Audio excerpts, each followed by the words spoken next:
की सीमा पर बसे भरवलिया गांव से, जो न पूरी तरह बस्ती में बसा हुआ है, न पूरी तरह से एक तरह से बस्ती कहला रहा है, न ही पूरी तरह से संत कबीर नगर में आता है। इस असमंजस ने गांव को हर सरकारी सुविधा से दूर कर दिया है। गड़बड़ हुई कहां पर है, रिपोर्ट देखिए आप।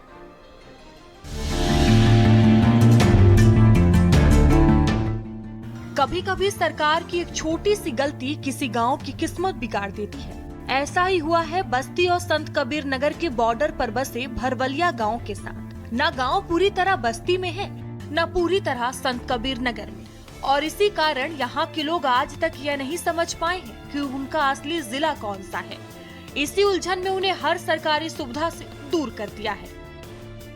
5 सितंबर 1997 को बस्ती जिले से कट के एक जिला बनता है संत कबीर नगर, जहां आपको बता दें कि उसी गांव के बॉर्डर पे एक गांव पड़ता है जिसे भरवलिया टिकुया गांव के नाम से, राजस्व गांव के नाम से जाना जाता है। लेकिन परसिमन के दौरान यह गांव छूट जाता है, जिसके कारण आज भी लोग वहां जो सरकार की जो महत्वाकांक्षी योजनाएं हैं उनका लाभ नहीं मिलता है, जिसको लेके उनको तरह तरह की समस्याओं का सामना करना पड़ता है। गांव 1997 में गलत जिले में दर्ज, चारों ओर बस्ती जिले की सीमाएं, आधार कार्ड बस्ती जिले का है, प्रमाण पत्र संत कबीर नगर से, पंचायत चुनाव बस्ती जिले में, विधानसभा चुनाव संत कबीर नगर, गांव की आबादी करीब 1000, ऑनलाइन दस्तावेज में बड़ी समस्या। देखिए, कभी प्रॉब्लम ये होती है कि अगर कोई एक गांव, और वो भी जिसके चारों तरफ किसी अन्य जनपद का गांव क्षेत्र हो, तो वो अक्सर ऐसी समस्याओं का सामना करना पड़ता है। और इसीलिए हम लोग इस पे अब शासन स्तर पर हम लोग पत्राचार करेंगे और हम लोग के द्वारा एक प्रपोजल भेजा जाएगा कि इस गांव को बस्ती या फिर अन्य किसी जनपद में इसमें शामिल करा लिया जाए, जिससे इनकी समस्याओं का समाधान हो सके। गांव के लोग कहते हैं कि उनका आधार कार्ड बस्ती जिले का है, लेकिन बाकी कागज जैसे जन्म प्रमाण पत्र, निवास या आय प्रमाण पत्र संत कबीर नगर से बनता है।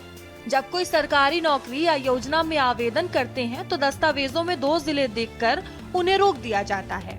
कई युवा सिर्फ इस वजह से भर्ती से बाहर हो गए, जबकि वो पूरी तरह से योग्य थे। 2007 में हम जब विधायक थे तो ये गांव टुकिया जो है ये सब हमारे में थे, लेकिन 7 के बाद जब परिसीमन हुआ तो उसमें कुल गांव तो अपने हिसाब से चला गए, एक गांव बीच में बच गया और इनको न सरकारी कोई सुविधा मिल रहा है, न इनको नौकरी के लिए दर दर ठोकर खाना पड़ा, कहीं फार्म उरम भरना पड़ता है, ये सही पता नहीं हो पाता है, इसके लिए परेशानी होता है। इनको आवास है, विधवा पेंशन बनाना है, ब्लॉक पर जाना है, हर तरह से इनको दिक्कत है। जांच करके इसको सही होना चाहिए, या तो वो पूरी की पूरी ग्राम सभा जो है, जो राजस्व गांव है, वो बस्ती तहसील और लालगंज थाने में आ जाए और सब कुछ उसका जो है चकिया ग्राम सभा में हो जाए, जिससे उन लोगों को कहीं कोई दिक्कत ना हो, या तो उसको पूरा का पूरा जो है दनघटा में ही शिफ्ट कर दिया जाए।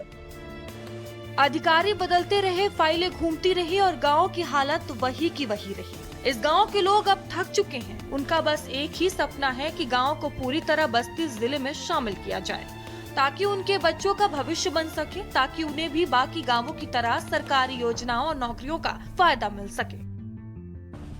गांव जिस कते उसी अधर में लटका हुआ रह गया। अब देखना यह है कि जिला प्रशासन की मुहिम इस पर क्या कुछ रंग लाती है। भारत समाचार के लिए बस्ती से अनुज प्रताप सिंह। एक बड़ी खबर आप